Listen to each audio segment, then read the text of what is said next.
Assalamualaikum warahmatullahi wabarakatuh. Perkenalkan, kami dari kelompok 1 akan mempresentasikan tentang konduksi neural.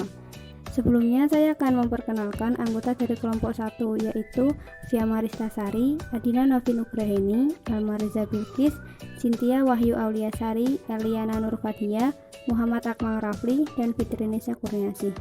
Selanjutnya, materi yang pertama akan disampaikan oleh Eliana.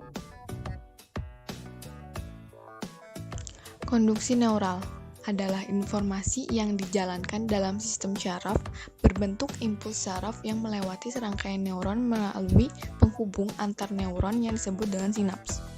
Perjalanan impuls syaraf terjadi di sepanjang akson.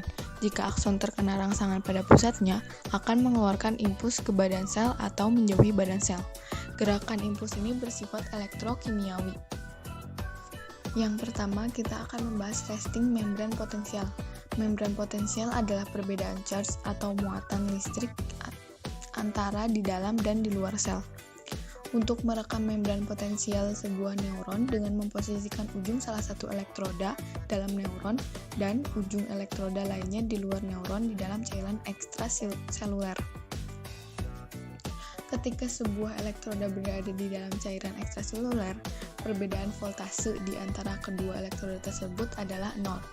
Namun, ketika ujung elektroda intraseluler dimasukkan ke dalam steady potensial sebesar kira-kira min 70 MV, potensial resting neuron adalah sekitar 70 MV lebih kecil dibandingkan dengan di luar neuron. Resting membran potensial yang pertama adalah resting potensial neuron. Resting potensial neuron adalah neuron dalam keadaan istirahat dengan beban min 70 MV di sekujur membrannya terpolarisasi. Resting membran potensial yang kedua yaitu resting potensial. Resting potensial adalah rasio antara muatan positif dan negatif di dalam neuron lebih besar dibandingkan dengan di luar neuron. Mengapa resting neurons terpolarisasi? Seperti semua garam dalam larutan garam dalam jaringan neural terbagi menjadi partikel-partikel bermuatan listrik positif dan negatif yang disebut ion. Resting potensial merupakan hasil dari kenyataan bahwa rasio antara muatan positif dan negatif di dalam neuron lebih besar dibanding di luar neuron.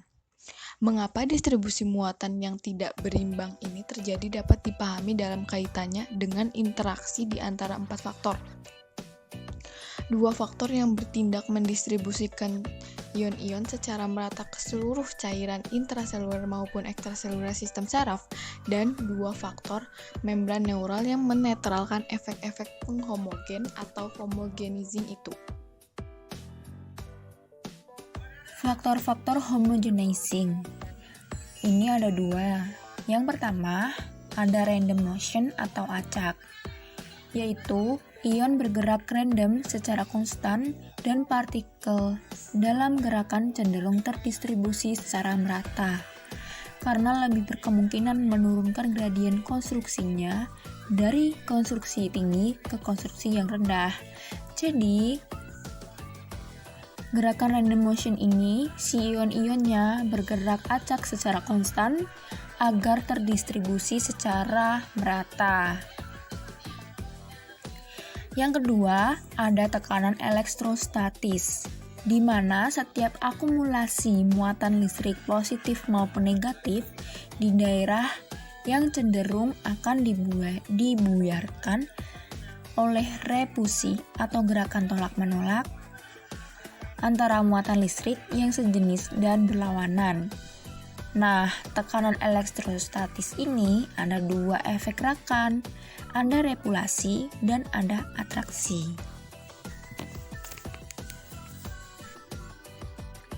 Materi selanjutnya mengenai 3 faktor yang memengaruhi distribusi ion Na+ dan K+. Yang pertama, ion-ion bergerak menurunkan gradien konsentrasinya, sehingga Na+ akan cenderung masuk dan K+ akan cenderung keluar. Selanjutnya, muatan internal negatif menciptakan tekanan untuk Na+ maupun K+ untuk masuk. Yang terakhir, pompa sodium potasium mengangkut 3 Na+ keluar untuk setiap 2 K+ yang mereka angkut ke dalam.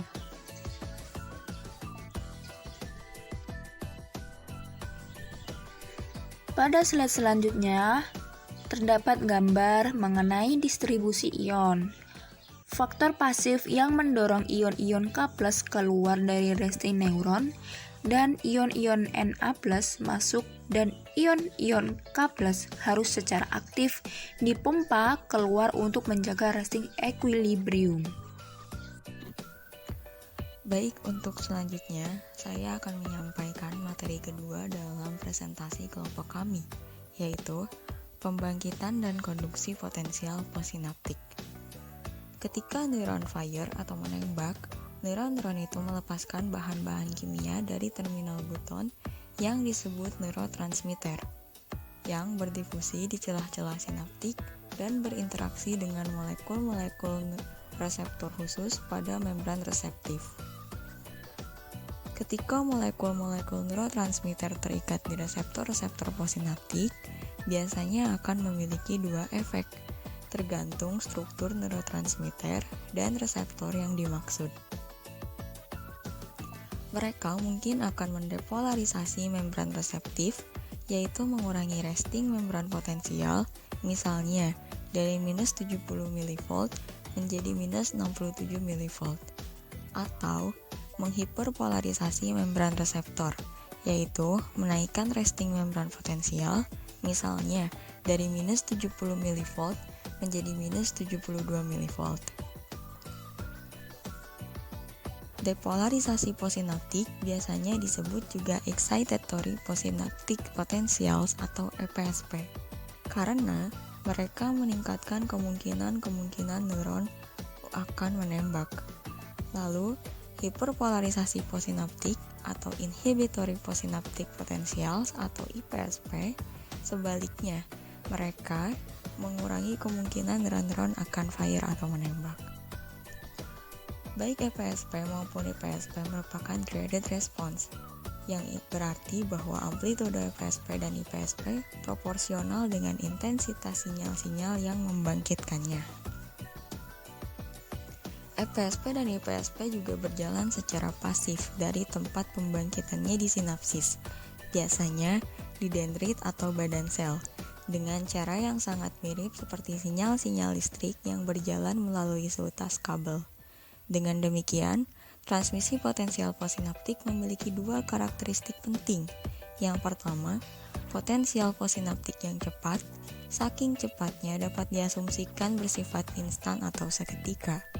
Lalu yang kedua, bersifat dekremental, artinya amplitude EPSP dan IPSP berkurang ketika mereka berjalan ke sepanjang neuron, persis seperti gelombang suara yang semakin meredup ketika berjalan melalui udara. Kebanyakan EPSP dan IPSP tidak berjalan lebih dari beberapa milimeter saja dari tempat pembangkitannya sebelum akhirnya menghilang. Jadi, mereka tidak pernah berjalan terlalu jauh di sepanjang sebuah akson. 3. Integrasi potensial possinaptik dan pembangkitan potensial aksi. Setiap neuron multipolar menggabungkan sebuah potensial possinaptik eksitatorik dan inhibitorik tergradasi yang mencapai aksinya dan memutuskan untuk menembak atau tidak menembak berdasarkan jumlahnya. Penggabungan sejumlah sinyal individual menjadi sebuah sinyal keseluruhan inilah yang disebut dengan integrasi potensial possinaptik. Jadi, bila sebuah sinapsis tertentu diaktifkan dan kemudian diaktifkan lagi sebelum potensial possinaptik orisinalnya benar-benar hilang, efek stimulus yang kedua itu akan menumpuki potensial possinaptik yang masih tertinggal, yang dihasilkan oleh stimulus yang pertama. Setiap neuron terus-menerus mengintegrasikan sinyal-sinyal baik dari waktu ke waktu maupun dari ruang ke ruang selama ia terus-menerus dibombardir stimuli melalui ribuan sinapsis yang menutupi dendrit dan badan selnya. Lokasi sinapsis pada membran reseptif sebuah neuron merupakan faktor penting dalam menentukan potensial atau dayanya untuk mempengaruhi penembakan neuron itu. Reaksi kedua macam penembakan itu dipicu oleh graded response. Kemudian ada action potensial atau AP atau potensial aksi yang merupakan pembalikan membran potensial dari sekitar min 70 mV menjadi sekitar 50 mV yang bersifat pasif tetapi hanya sebentar. yaitu berlangsung selama 1 milisecond atau 1/1000 detik saja. Berbeda dengan potensial possinaptik, daya aksi bukan merupakan graded response. Besaran mereka tidak terkait dengan cara apapun dengan intensitas stimuli yang membangkitkannya. Sebaliknya, mereka merupakan all or none response, yang artinya mereka muncul dengan besaran penuh atau tidak muncul sama sekali. Yang keempat, konduksi potensial aksi. Voltage activated sodium channel dalam membran akson terbuka lebar. Kemudian, ion-ion Na+ atau natrium masuk ke dalamnya dan mendorong membran potensial dari sekitar minus 70 mV menjadi sekitar plus 50 mV. Terbukanya voltage activated potassium channel di dekat membran didorong keluar. Kemudian, potensial aksi mendekati puncak oleh muatan internal positif. Setelah 1 milisecond, saluran-saluran sodium menutup dan terjadi rising phase atau fase menanjak potensial aksi dan dimulainya repolarisasi oleh efflux ion K+ atau kalium. Kemudian, saluran-saluran potasium secara gradual menuntun ion K+ atau kalium banyak mengalir keluar neuron, lalu didiamkan dalam hiperpolarisasi. 5. Periode refraktori. Di dalam periode refraktori terdapat 2 periode, yaitu absolute refractory period atau periode refraktori absolut dan relative refractory period atau periode refraktori relatif. Absolute refractory period yaitu periode singkat yang berlangsung sekitar 1-2 milisekon setelah inisiasi sebuah potensial aksi yang mustahil untuk membangkitkan potensial aksi kedua. Kemudian diikuti dengan relative refractory period, yaitu sebuah periode yang mustahil untuk menembak neuron itu lagi, kecuali dengan menerapkan tingkat stimulasi yang lebih tinggi dibanding tingkat normalnya. Akhir periode refraktori relatif adalah saat sejumlah stimulasi yang dibutuhkan untuk menembak sebuah neuron kembali ke garis basal. Periode refraktori bertanggung jawab atas 2 karakteristik penting aktivitas neural. Yang pertama, periode refraktori bertanggung jawab atas fakta bahwa potensial aksi biasanya berjalan di sepanjang akson dengan satu arah saja. Dan kedua, yaitu periode refraktori bertanggung jawab atas fakta bahwa tingkat penembakan neuron berhubungan dengan intensitas stimulasinya.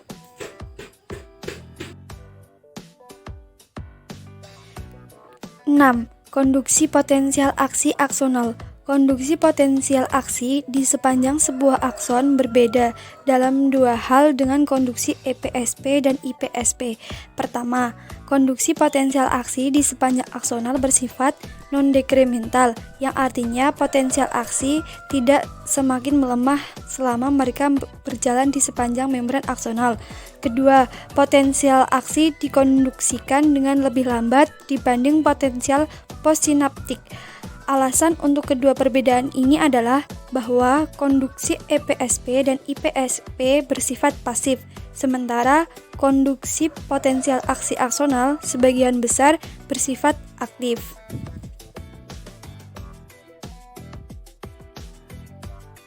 Materi yang ketujuh yaitu konduksi akson-akson yang termielinasi. Dalam akson-akson yang termielinasi, ion-ion dapat melewati membran aksonal hanya di nodus Ranvier. Nodus Ranvier yaitu celah-celah di antara segmen-segmen mielin yang berdekatan.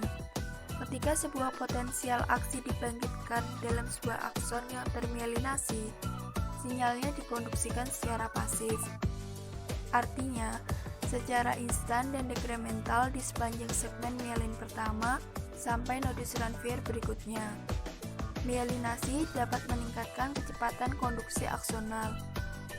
Selanjutnya terjadi transmisi potensial aksi di akson-akson yang termielinasi. Disebut saltatory conduction atau konduksi saltatorik. Artinya, sinyalnya melompat di sepanjang akson dari nodus ke nodus. Materi yang ke-8 yaitu kecepatan konduksi aksonal.